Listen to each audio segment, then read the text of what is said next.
दोस्तों, बीते कुछ सालों में एआई की क्रांति भारत में काफ़ी तेज़ी से फैल रही है। हर क्षेत्र में एआई का असर दिख रहा है।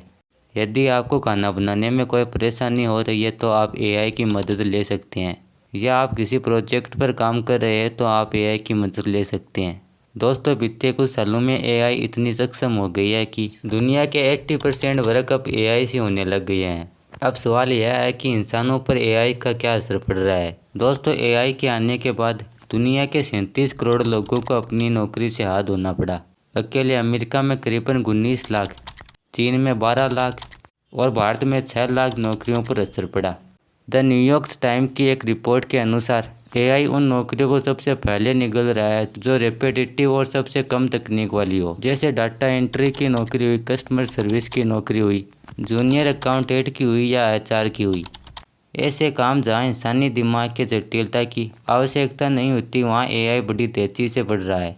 रिपोर्ट कहती है कि ऐसी नौकरियां आने वाले समय में खत्म कर दी जाएगी, और यदि ऐसा होता है तो वैश्विक स्तर पर बेरोजगारी 20 गुना बढ़ जाएगी।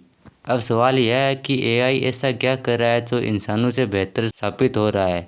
एआई इंसानों से इसलिए बेहतर नहीं है क्योंकि वह समझदार है, बल्कि इसलिए बेहतर हो रहा है क्योंकि उसमें इंसानों जैसी कमजोरियां नहीं है। इंसान को हर महीने सैलरी चाहिए होती है। कभी कभार इंसान का काम में मन नहीं लगता है, लेकिन जब बात एआई की होती है तो एआई 24 घंटे 7 दिन बिना रुके काम कर सकती है। उन्हें ना सैलरी चाहिए ना छुट्टी। यही वजह है कि कंपनियां अब इंसानों को तेजी से हटाकर मशीनों को रिप्लेस कर रही है। संयुक्त राष्ट्र की रिपोर्ट कहती है कि एआई का सबसे ज़्यादा खतरा महिलाओं की नौकरियों पर है। रिपोर्ट कहती है कि जहां पुरुषों की 28% नौकरियां एआई से प्रभावित होगी, वहीं महिलाओं की 41% नौकरियों पर एआई का खतरा मंडरा रहा है। इसकी मुख्य वजह यह है कि क्योंकि महिलाएं कस्टमर सर्विस, प्रशासनिक या किसी ऐसी जगह काम करती है जहां एआई अपना तेजी से असर दिखा रहा है।